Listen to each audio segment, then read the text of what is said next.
Semua tuntutan 17+8 ini semuanya krusial, tidak ada yang tidak krusial. Tapi semuanya didasarkan oleh 3 hal, yaitu transparansi, reformasi, dan empati. Itu menjadi dasar dan semua tuntutannya. Memperjuangkan kepentingan rakyat.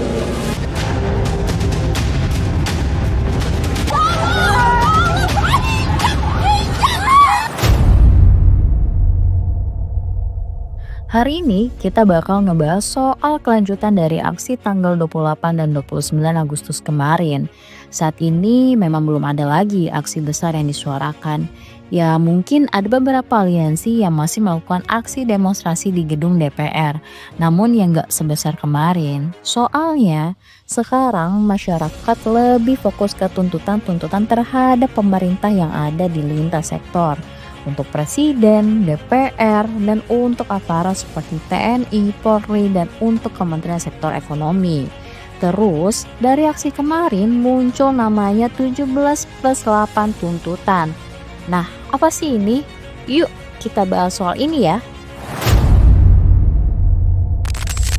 Jadi, dari aksi kemarin, adanya 17 poin tuntutan untuk jangka pendek yang harus diselesaikan dalam 1 minggu. Ya tenggatnya sampai 5 September dan 8 tuntutan yang harus dipenuhi oleh Presiden Prabowo dalam kurun waktu 1 tahun ke depan. Dan tuntutan ini disebut dengan tuntutan rakyat 17+8. Nah, tulisan dari tuntutan ini menyebar di sosial media, terutama di Instagram.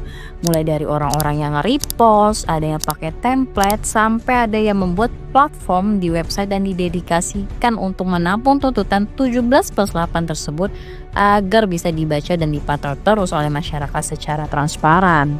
Terus, pengguna sosial media juga kompak mengganti profile picture mereka dengan nuansa warna hijau dan pink. Sebenarnya ada apa sih di balik warna tersebut? Ya pastinya kalau yang terus memantau tentang perkembangan dari aksi demo kemarin mungkin udah nggak bingung lagi dengan arti warna itu. Nah, tapi kita akan tetap bahas untuk kalian-kalian yang mungkin masih belum tahu makna dari warna tersebut. Oke, untuk pembahasan yang pertama kita akan ngebahas tentang munculnya tuntutan 17+8. Semuanya ini bermula dari keresahan, biaya hidup yang melonjak, harga kebutuhan pokok yang makin mahal, sementara lapangan kerja justru makin sempit. Di saat yang sama, kabar mengejutkan datang dari DPR yang membahas kenaikan tunjangan fantastis bagi para anggotanya. Bagi rakyat, ini bukan sekadar wacana, ini simbol ketidakadilan. Gimana mungkin ketika rakyat mengencangkan ikat pinggang, wakil rakyat justru menambah fasilitas. Lalu ada tragedi. Seorang pengemudi ojek online, Alvan Kurniawan, merenggang nyawa di tengah demonstrasi. Bagi rakyat, Alvan bukan sekadar korban, ia menjadi simbol bahwa ketidakadilan bisa merenggut siapa saja. Bahkan mereka yang sekadar mencari nafkah di jalan.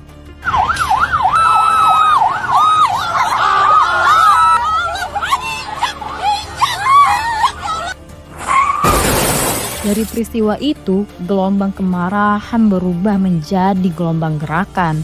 Mahasiswa, buruh, aktivis, organisasi masyarakat sipil, hingga netizen di sosial media menyatukan suara. Dan dari situlah lahir 17 tuntutan jangka pendek dan 8 tuntutan jangka panjang. Rakyat memberi batas waktu seminggu untuk yang mendesak dan setahun untuk yang besar dan mendalam. Sebuah ultimatum bukan sekedar aspirasi. Apa aja sih 17 poin tuntutan yang harus diselesaikan dalam waktu 1 minggu ini? Yang sebenarnya tenggatnya 5 September kemarin. Pertama, membentuk tim investigasi independen terhadap kasusnya Alvan Kurniawan, Umar Kamarudin maupun semua korban kekerasan dan pelanggaran HAM oleh aparat lain selama demonstrasi sejak 28 sampai 30 Agustus dengan mandat jelas dan transparan. Kedua, menghentikan keterlibatan TNI dalam pengamanan sipil dan kembalikan TNI ke barak. Ketiga, bebaskan seluruh demonstran yang ditahan dan pastikan tidak ada kriminalisasi demonstran. Keempat, tangkap, adili, dan proses hukum secara transparan para anggota dan komandan yang memerintahkan dan melakukan tindakan kekerasan. Kelima, Hentikan kekerasan oleh kepolisian dan taati SOP pengendalian massa yang sudah tersedia. Keenam, bekukan kenaikan gaji atau tunjangan anggota DPR dan batalkan fasilitas baru.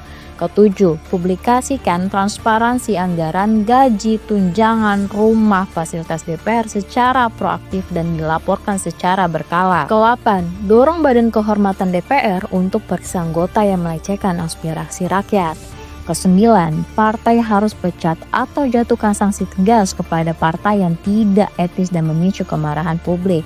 Kesepuluh, umumkan komitmen partai untuk berpihak pada rakyat di tengah krisis. Kesebelas, kader partai anggota DPR harus melibatkan diri di ruang dialog publik bersama mahasiswa dan masyarakat sipil guna meningkatkan partisipasi bermakna. Ke-12, TNI segera kembali ke barak dan hentikan keterlibatan dalam pengamanan sipil. Ke-13, tegakkan disiplin internal agar anggota TNI tidak mengambil alih fungsi Polri. Ke-14, komitmen publik TNI untuk tidak memasuki ruang sipil selama krisis demokrasi. Ke-15, pastikan upah layak untuk seluruh angkatan kerja. Mitra ojol. Ke-16, ambil langkah darurat untuk mencegah PHK massal dan lindungi kontrak buruh. Ke-17, buka dialog dengan serikat buruh untuk solusi upah minimum dan outsourcing. Inti dari 17 poin tuntutan rakyat itu adalah untuk menghentikan ketidakadilan, hentikan pemborosan, dan kembalikan DPR pada fungsinya sebagai wakil rakyat. Semua tuntutan ini diberi tenggat jelas 7 hari. Rakyat ingin bukti, bukan janji-janji lagi. Selain tuntutan mendesak, rakyat juga memikirkan masa depan. Ada 8 tuntutan jangka panjang. Pertama, reformasi DPR secara menyeluruh, mulai dari tata kelola anggaran, kode etik, hingga mekanisme pengawasan partai politik. Kedua, reformasi perpajakan. Rakyat menuntut sistem pajak yang adil, yang tidak hanya membebani kelas menengah, tetapi menjerat juga mereka yang selama ini lolos dari jeratan hukum pajak. Ketiga, pengesahan UU perampasan aset koruptor.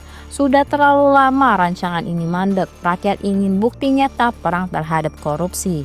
Keempat, reformasi kepolisian. Polisi yang humanis, transparan, profesional, bukan alat dari represi. Kelima, TNI kembali ke barak sepenuhnya. Tak ada lagi peran ganda, tak ada lagi pengecualian. Keenam, penguatan lembaga HAM dan pengawasan independen supaya pelanggaran HAM masa depan bisa dicegah.